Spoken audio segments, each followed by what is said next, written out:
وإذا سألك عبادي عني فإني قريب أجيب دعوة الداعي إذا دعان فليستجيبوا لي وليؤمنوا بي لعلهم يرشدون. وتكلمنا عن معنى سأل وعن مادة السؤال، وتكلمنا عن معنى كلمة عبادي، وتكلمنا عن أداة التقريب في حذف قل. كل ذلك ليدل الله سبحانه عباده على أنهم ما داموا عبادا له فمن حقهم أن يدعوا.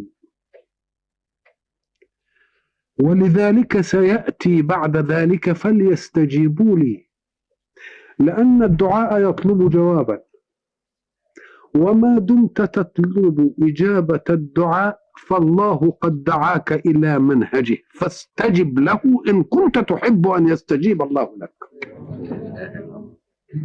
فليستجيبوا لي فليستجيبوا لي. وبعد ذلك يتكلم الحق سبحانه وتعالى في كلمة الداعي، لا يتركها مطلقة بل يقول إذا دعاني، فكأن كلمة داعي تأتي ويدعو بها الإنسان، وربما اتجه بالدعوة إلى غير القادر على الإجابة، فبقول ليس مطلق داعي. ولذلك سيأتي ليقول لنا في كتابه إن الذين تدعون من دون الله عباد أمثالكم، عباد أمثال إن تدعوهم لا يسمعوا دعاءكم. فكأن الداعي قد يأخذ صفة يدعو بها غير مؤهل للإجابة، فقال أنا أجيب دعوة الداعي إذا دعاني. أما إذا ذهب فدعا غير قادر على الوفاء فإني لست مسؤولا عن إجابة دعوته. الحق سبحانه وتعالى يريد أن يعلمنا شيئا، هذا الشيء هو أن الإنسان يدعو لماذا يدعو؟ لأنه يدعو بالخير لنفسه. الخير لنفسك لا تستطيع أنت أن تحدده، لأنك قد تنظر إلى شيء على أنه الخير وهو شر، وما دمت تدعو لأنك تظن أن ذلك هو الخير، إذن فملحظية الأصل في الدعاء أنك تحب الخير، ولكنك أخطأت الطريق إلى الخير أو الوسيلة إلى الخير. أنت تحب الخير لا جدال، ولكنك ظننت الخير في هذه. الخطأ جاء لا في حبك الخير، ولكن في ظنك أن الخير في هذه. ولذلك تكون إجابة ربك لدعائك أن يمنع إجابة دعوتك لأنها لا تصادف الخير. ولذلك يجب أن لا تفهم أنك حين تدعو الله وتقول لم يستجب لك، لا، هو استجاب لك ولكنه نحى عنك حمق الدعوة. يبقى إذن يجيبك إلى الخير بأن لا يعطيك ما سألت، يجيبك إلى الخير بأن لا يعطيك. يبقى المتفق عليه أن الإنسان لا يدعو إلا بخير يظنه، إذن فمبدأ حب الخير موجود عنده، ولكنه يخطئ في تقدير ذلك الخير. فالذي يدعوه حكيم يقول أنا سأعطيك الخير، والخير الذي أعلمه أنا فوق الخير الذي تعلمه أنت، ولذلك من الخير لك ألا تجاب إلى هذه الدعوة، من الخير لك ألا تجاب إلى هذه الدعوة. ضربنا مثل زمان وقلنا أن ابنك الصغير يتطلب منك أن تشتري له مسدس، تجيب له مسدس، هو يظن أن مسألة مسدس دي خير له، فانت تقعد تتلكأ وتقول له بعدين وتقعد ايه تماطل فيه ولا تجيبوش.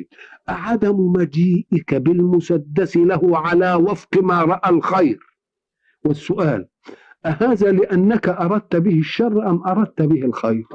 ولكن الخير على مقدار حكمتك في تناول الأشياء، وهو طلبه منك ودعاك لتأتي به على معرفته في خير الأشياء، ولكن أنت قدرت أنه طفل ويلهو مع رفاقه ويتعرض لأشياء قد تخرجه عن طوره، فلما ما يكونش معاه مسدس يبقى قصارى ما فيه أن يشتم من أذاه أو يضربه بقوته المحدودة. لكن يمكن إذا كان معاه المسدس ده يمكن بحمق كده هو إذا أنت عملت فيه إيه؟ خير. إذا لا يكن حظك من الدعاء أن تجاب، لأن الجواب يمكن أنت تتعب منه. ويدعو الإنسان بالشر دعاءه بالخير، يلح في الشر كأنه خير، وكان الإنسان إيه؟ ولذلك يقول إيه؟ سأريكم آياتي فلا تستعجلون. سأريكم آياتي فلا تستعجلون. ولذلك يقول لك الدعاء ده إن قصدت به الذلة والعبودية يبقى كلام حلو قوي، إنما الإجابة لا. إن عملت حظك من الدعاء الإجابة تبقى أنت البعيد أحمق. إما الحظ من الدعاء إيه؟ العبادة والذلة لله. العبادة والذلة لله، لأنك أنت لا تدعوه إلا إذا اعتقدت أن أسبابك كبشر لا تقوى على هذه، ولذلك سألت من يقدر عليها وسألت من يملكها.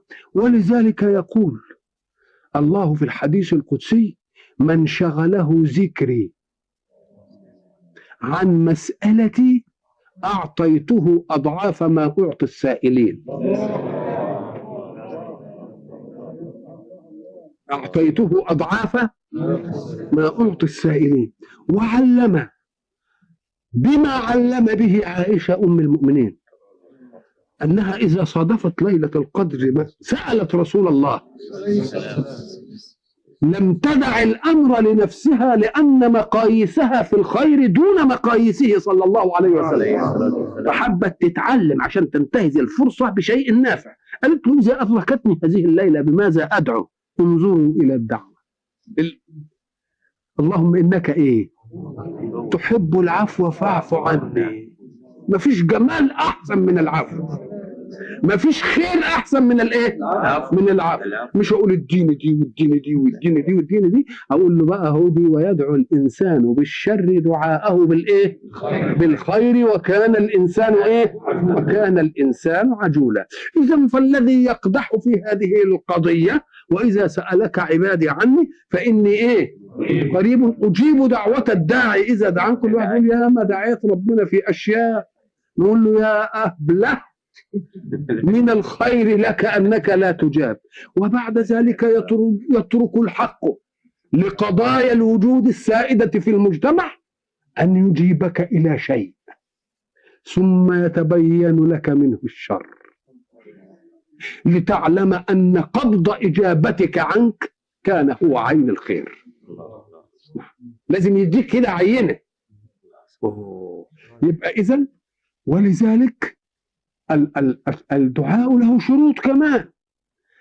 يدعو أحدكم بكذا ويدعو كذا، ومطعمه من حرام، مشربه من حرام، وملبسه من حرام، أن يستجاب له. الجهاز الداعي جهاز بايظ. جهاز الداعي جهاز بايظ. إذن فعدم الإجابات إما لأن جهاز الدعوة جهاز بايظ، وإما لأنك دعوت بشيء فعلمت الخير فيه فلا يريد الله أن يسير على وفق عمقك، ولكنه يأخذ بيدك إلى مجال حكمته ويمنع عنك ذلك. وهو شيء آخر: قد يحجب عنك الدعاء الإجابة، لأنه إن أعطاك ما تحب فقد أعطاك في خير الفانية، وهو يحبك فيبقي لك الإجابة إلى خير الباقية.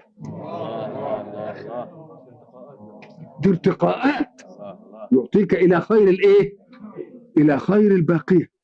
وبقى ارتقاءات اخرى ان ما دام الدعاء كده ذله ومناجاه لله وخضوع، انا اريد ان اسالكم: لو انك جالس وبعد ذلك رايت بالباب طارق دائما ياتي ليلح في سؤال،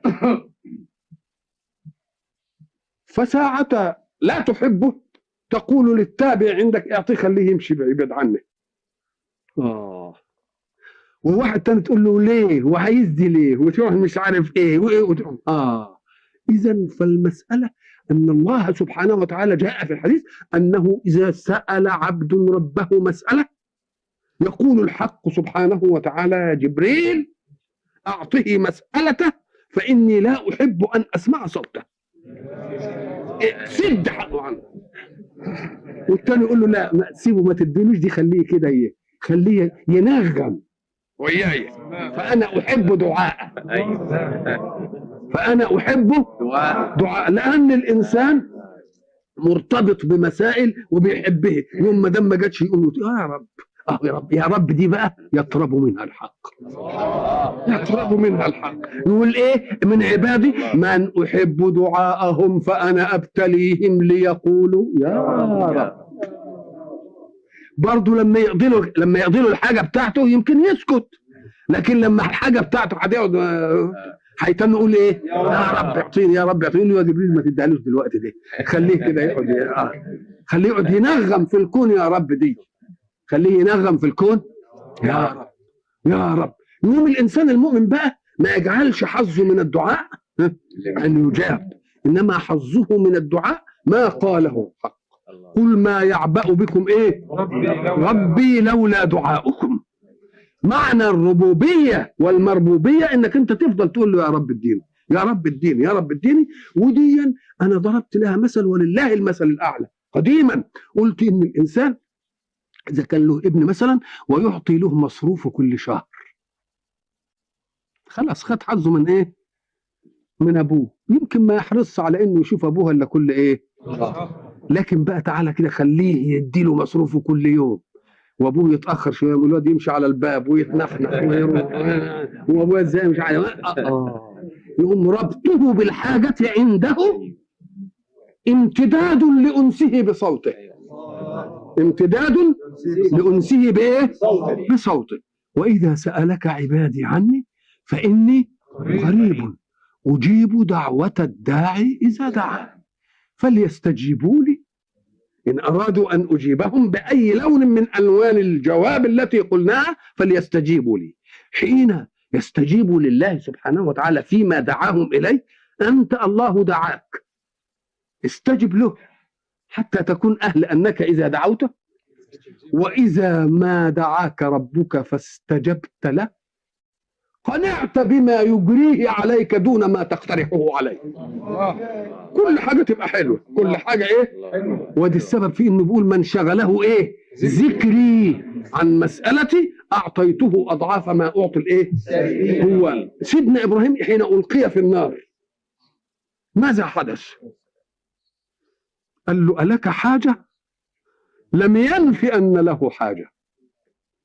ما فيش استكبار على البلوى، ما فيش استكبار على البلوى. قال له أما إليك فلا. ليه حاجة؟ ليه حاجة صحيح، ليه حاجة إنما مش ليك أنت. ليه؟ لأنه يعلم جيدا أن نجاته من نار مطبوعة على أن تحرق وألقي فيها عملية ليس لخلق أن يحجب ناموس النار عن الإحراق إلا من خلق النار. يبقى دي حكمة في الدعاء. قال له أما إليك فلا. لجبريل قال له أما إليك فلا. بيقول له جبريل بيقول له ألك حاجة؟ قال له أما إليك. يبقى ليه حاجة ولا ماليش؟ لا. ليه ما استكبرش على الابتلاء؟ لأن صحيح الله يبتلي إنما مش عايز الإنسان يبتلي. لما الإمام علي حين دخل عليه إنسان يعوده وهو مريض فوجده يتأوه، قال له أتتأوه وأنت أبو الحسن؟ قال انا لا اشجع على الله، انا هعمل فتوة عليه، هو عايزني اقول لازم اقول انا لا اشجع على الله. والا هات انسان كده ويريد ان يختبرك كده ويمسك ايدك وعايز يبين لك انه يعني فتوة، ان كنت واد ذوق لازم تجي تقول له يا شيخ سيب ايدي، وكنت تقول له ايه يعني لا انا لا اشجع على مين؟ انا لا اشجع على الله، عايزني اقول لازم اقول مفهوم؟ فقال له اما اليك فلا، خلاص كده. قام قال له طب سل، قال علمه بحاله يغني عن سؤالي، ولذلك لم يكن بد من ان يجيب قلنا يا نار كوني بردا وسلاما على ابراهيم. امال تيجي المساله ازاي كده؟ لازم تكون ايه يعني؟ اذا واذا سالك عبادي عني فاني قريب اجيب دعوه الداعي اذا دعان فليستجيبوا لي وليؤمنوا بي.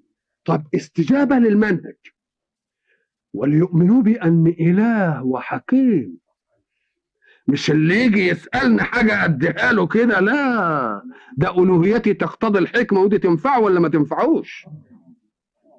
وليؤمنوا به لعلهم إيه؟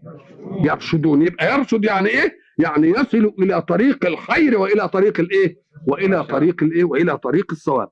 هذه الآية جاءت بعد آية شهر رمضان الذي أنزل فيه القرآن هدى للناس، علشان تبين لنا إن الصفائية بالصيام يبقى الإنسان ده مجال لمين؟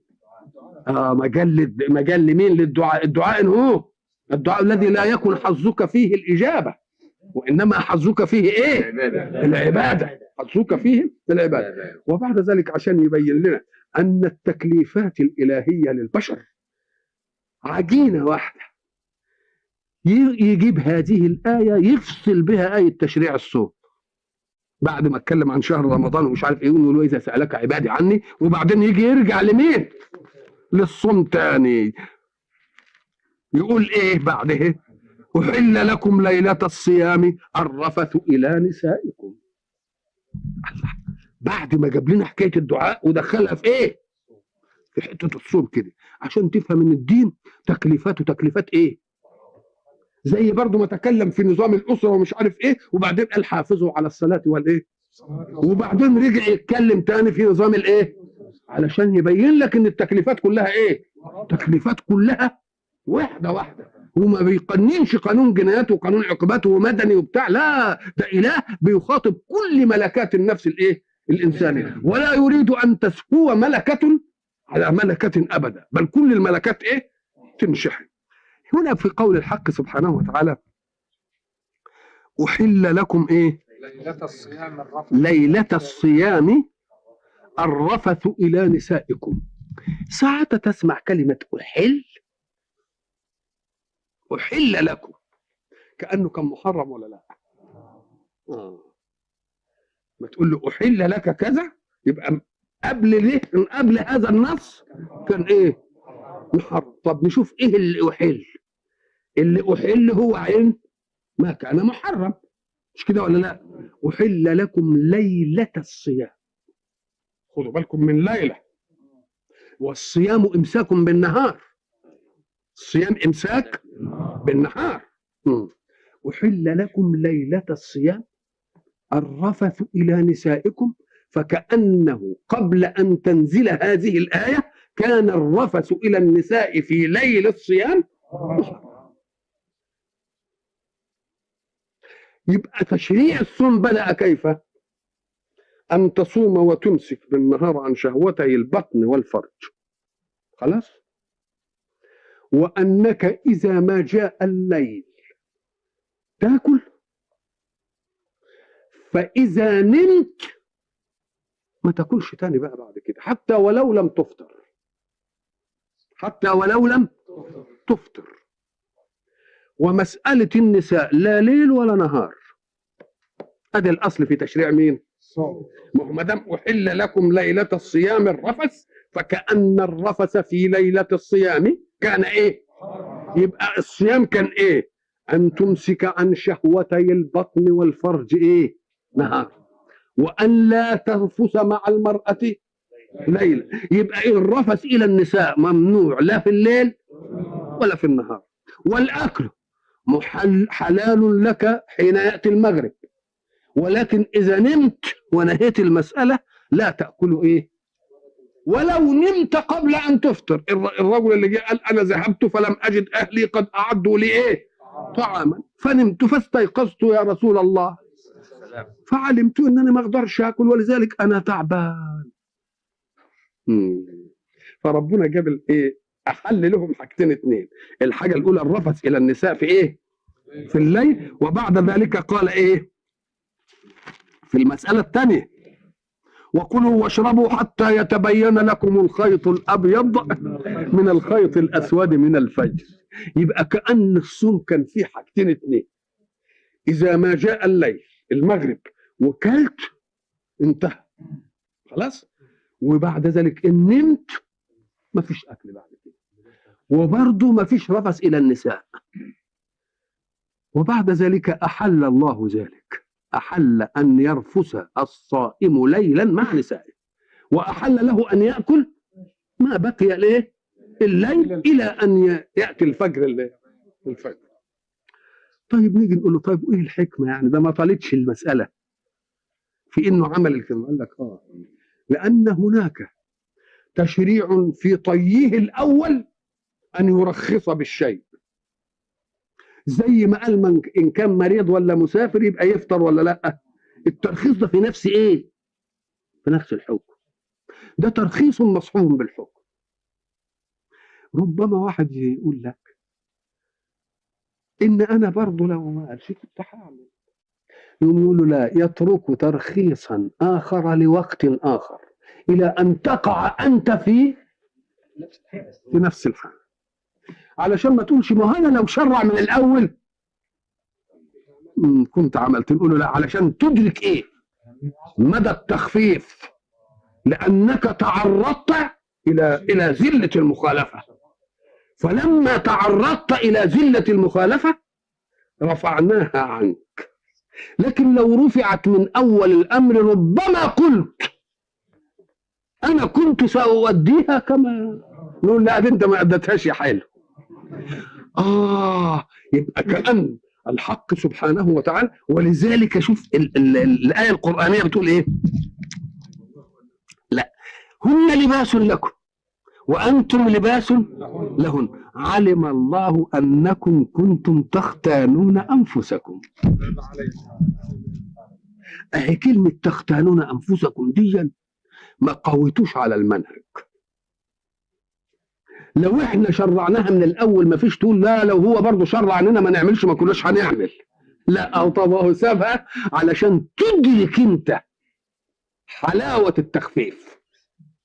ليه؟ لأنه لما تركت عملت إيه؟ اختنت نفسك. يمكن لو ما عملش دي من أول الأمر قال كذا كنت تقول لا، وبرضه هو لو قال ما تقربوش كنا ما نقربش. نقول له لا، أهو قال ما تقربوش وقربت. قال ما إيه؟ ولذلك إيه؟ أحل لكم. يبقى إذا بعض الرخص التي يرخص الله لعباده في التكاليف رخصة تأتي مع التشريع.